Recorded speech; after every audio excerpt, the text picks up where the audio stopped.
विद्यार्थी म्हणून आले आणि तो मला वाटतं आमच्या ओळखीचा पहिला टप्पा होता. त्यामुळे मला या शाळेची ओळख झाली.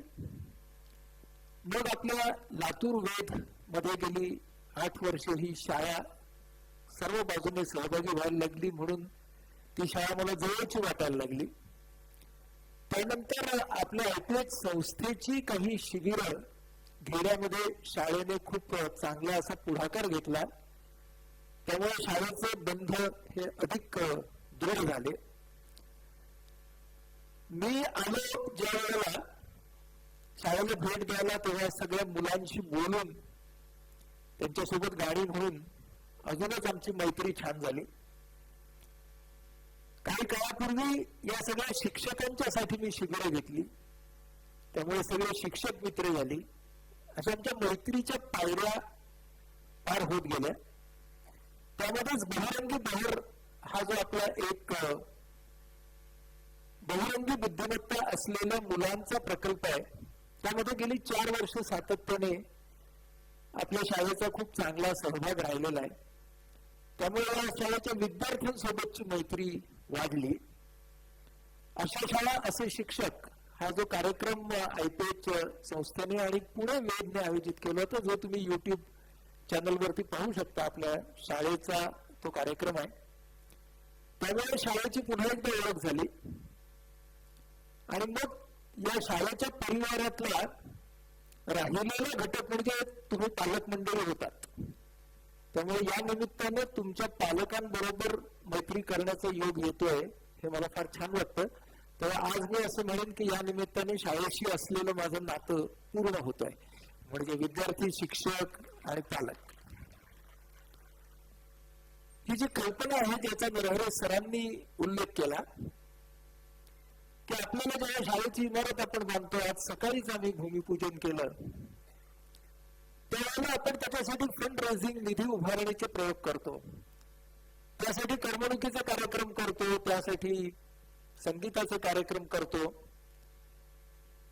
पण माझी एक अशी धारणा आहे की शैक्षणिक प्रकल्पाला जर निधी उभारणी करायची असेल तर ती फक्त मनोरंजनाच्या कार्यक्रमातून न करता ज्ञानरंजनाच्या कार्यक्रमातून का बरं करू नये, की ज्यामधून काहीतरी विचारही मिळावेत येणाऱ्या माणसाला आणि ज्ञान आणि रंजन या दोघांची सांगड घातली जावी.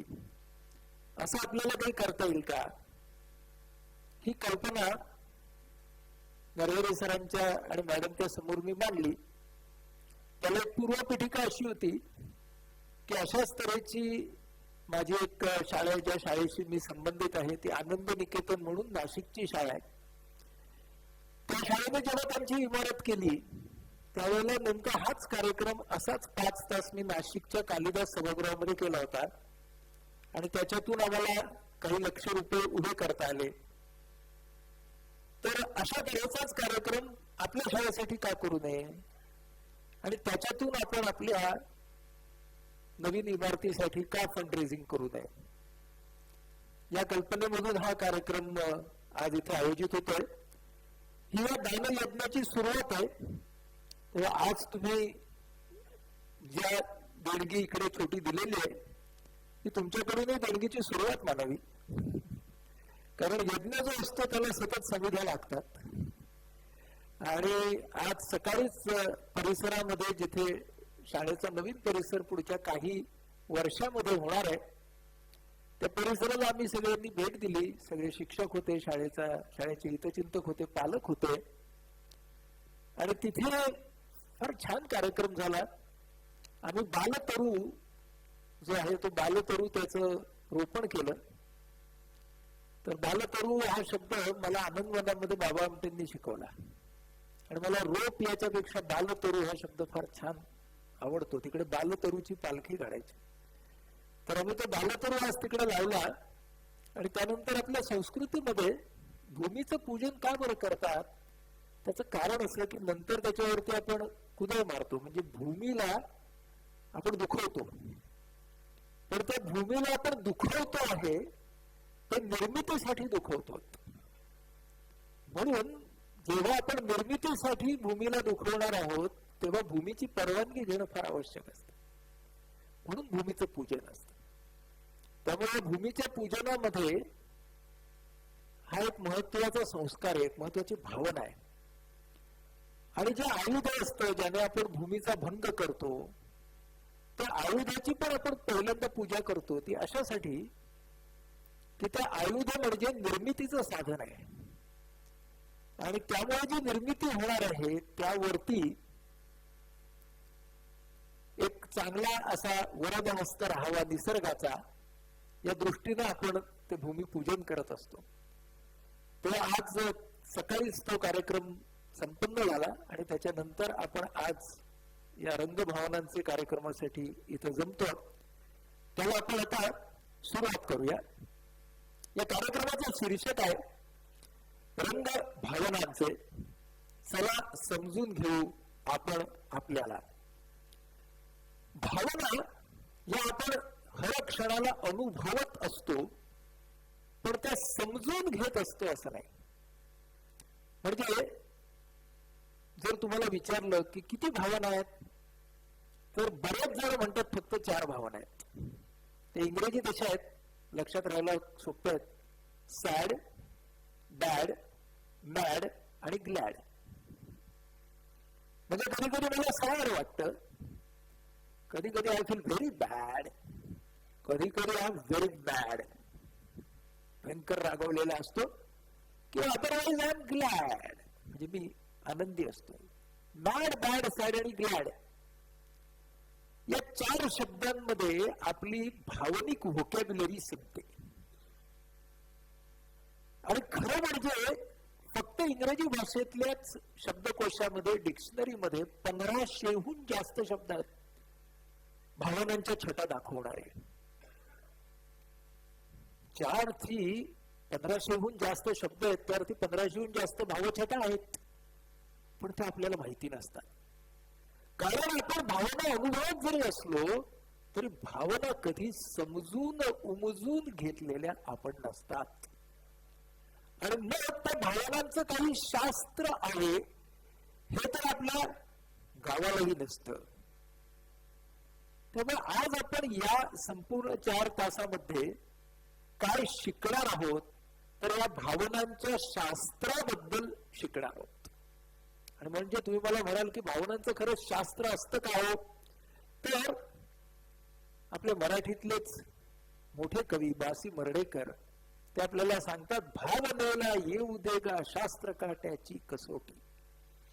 भावना म्हणजे सगळं ऍब्स्ट्रॅक्ट आहे हो.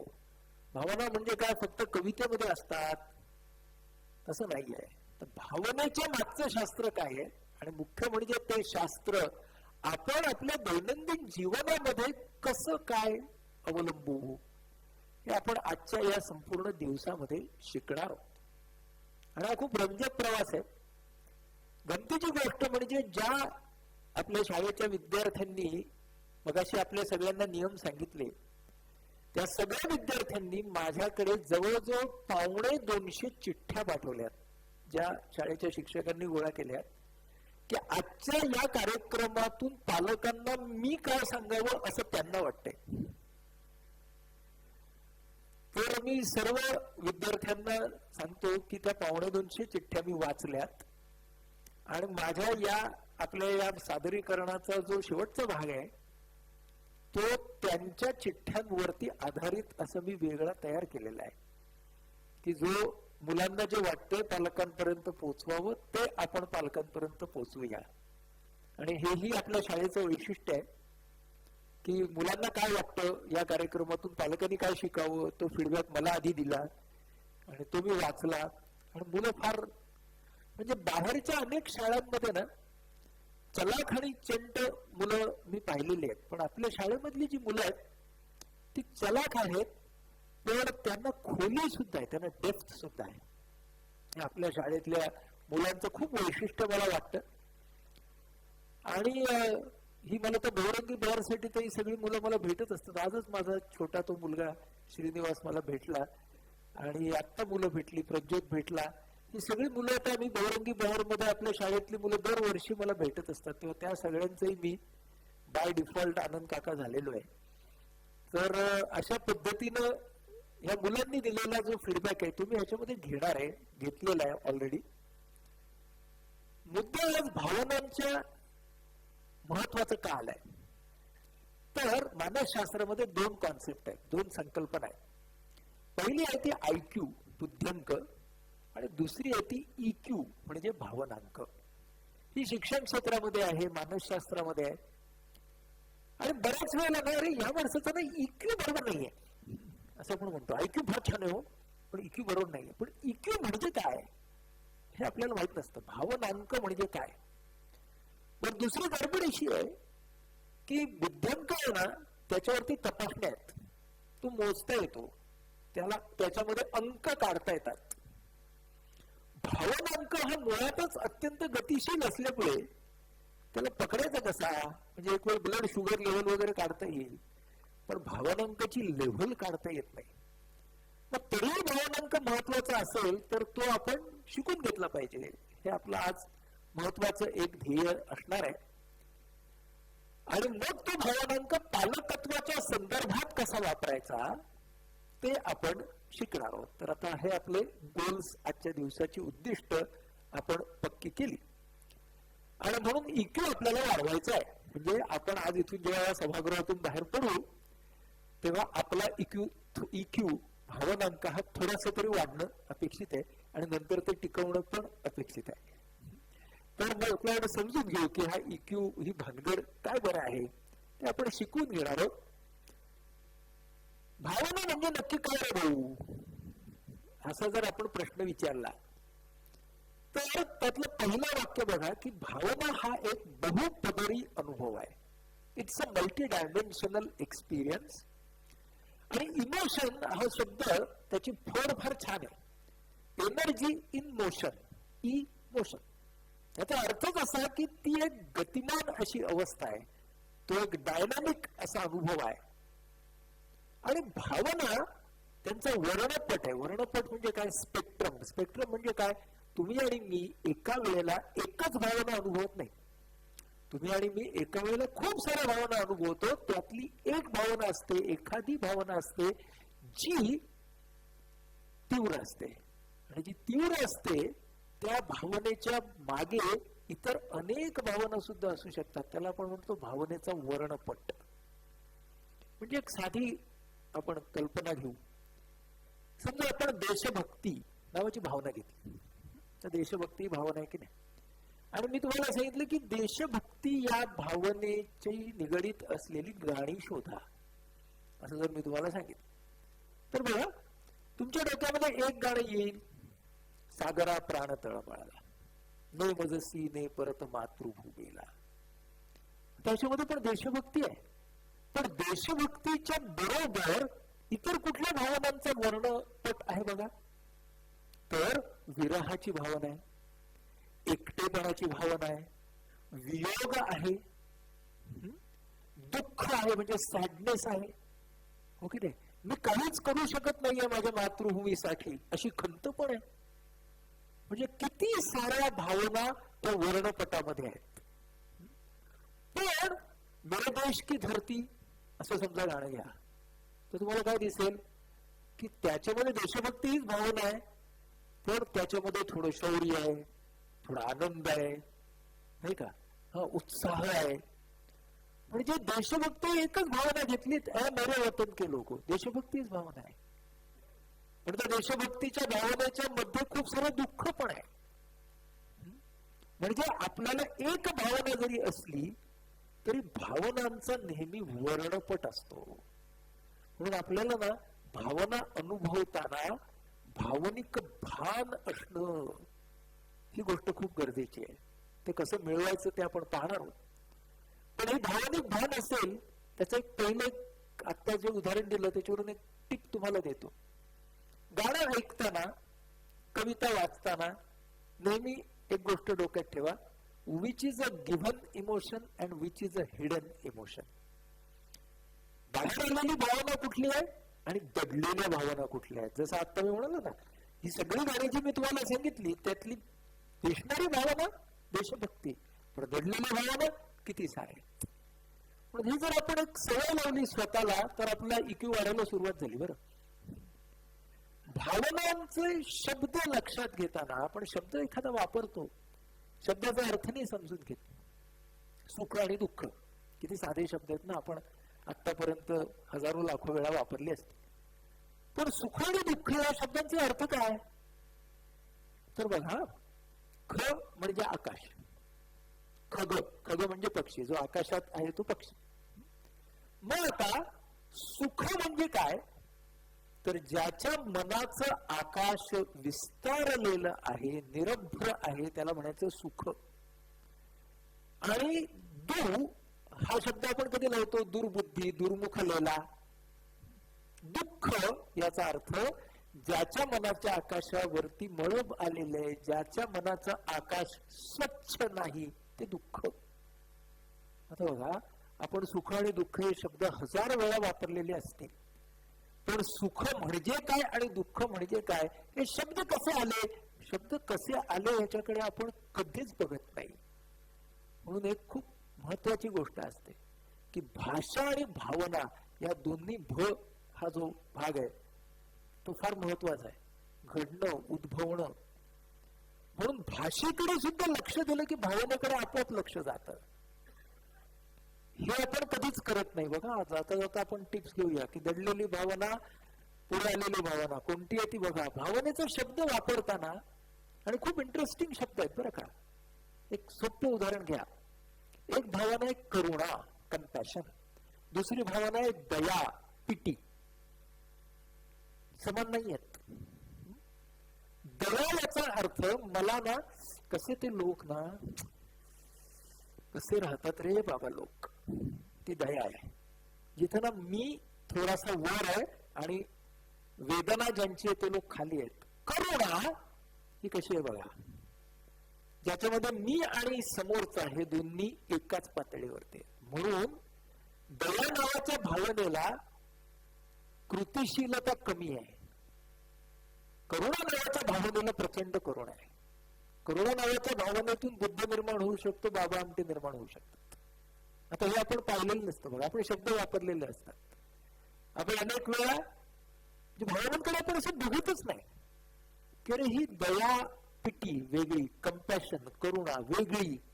आपण ना सॅड मॅड बॅड ग्लॅड ह्याच्यामध्ये आपण इतके अडकून गेलेलो असतो की आपण ज्याला सेन्सिटिव्हिटी म्हणतो ना, ती आपली मग बोथट होते आणि मग आपण म्हणतो की अरे सेन्सिटिव्हिटी बोथट झाली. बरं, म्हणून ह्या गोष्टी खूप महत्वाच्या आहेत भावनांचा वर्णपट समजून घेण्यासाठी. म्हणून भावनिक अनुभव म्हणजे काय ते आपण बघूया आपल्या पुढच्या स्लाइड मध्ये. भावनिक अनुभवाचे ते पैलू. तर पहिल्यांदा लक्षात घ्या की भावनिक अनुभव भाषा नंतर निर्माण झाली. पहिल्यांदा काय झालं तर पहिल्यांदा शारीरिक प्रतिसाद आला. हा शारीरिक प्रतिसाद काय मिळाला? कारण ह्या शारीरिक प्रतिसादामध्ये पहिल्यांदा भावना आली. आधी मानव होता ना आपला, त्या आधी मानवाला भाषा येत नव्हती. आधी मानवाला प्रत्येक वेळेला काय लागायचं की प्रत्येक वेळेला त्याचं शरीर मात्र प्रतिसाद द्यायचं. आधी मानवाच्या समोर जी आव्हानं होती ती जीवशास्त्रीय होती आणि त्यासाठी त्याला शारीरिक प्रतिसाद आपला चांगला ठेवायलाच लागायचा. म्हणजे बघा, खालचा गीताई मधला श्लोक आहे, अर्जुनाचं वर्णन आहे गीतेच्या पहिल्या अध्यायातलं. ते काय बघा, गात्रेच गती माझी होतसे तोंड कोरडे, शरीरी सुटतो कंप उभे रोमांच राहते. म्हणजे याला आमच्या सायकेट्रीच्या भाषेत म्हणतात अक्यूट पॅनिक रिॲक्शन. म्हणजे किती जुने बघा ना, चिंतेचा, तीव्र चिंतेचा झटका. आता हे जे काही दाखवलं त्यांनी, गात्रेची गळती माझी म्हणजे काय, शरीर त्याचं थिजलं. बरोबर आहे. होतसे तोंड कोरडे आपलं आज पण होतं की नाही, इंटरव्ह्यूच्या आधी, परीक्षेच्या आधी, आज पण होतं. शरीर सुटतो कंप. काही लोकांना तर अँशियस झाले तर सही करता येत नाही, हो की नाही. उभे रोमांच राहती, म्हणजे अंगावरती काटा आलेला आहे. गांधी बंद टिके हाती सगळी जळते त्वचा. म्हणजे गांधी धनुष्य तर अर्जुनाचं काय, त्याचे उपांग आहे ते. पण तरी सुद्धा त्याला हातामध्ये भरता येत नाहीये. म्हणजे कोणती भावना आली की त्या भावनेबरोबर काय येणार? शारीरिक प्रतिसाद. हे पक्क लक्षात ठेवायचं. त्यामुळे शारीरिक प्रतिसाद हा तुम्हाला आणि मला भावना आता तीव्र होते असं सांगण्यासाठी खरं म्हणजे सिग्नल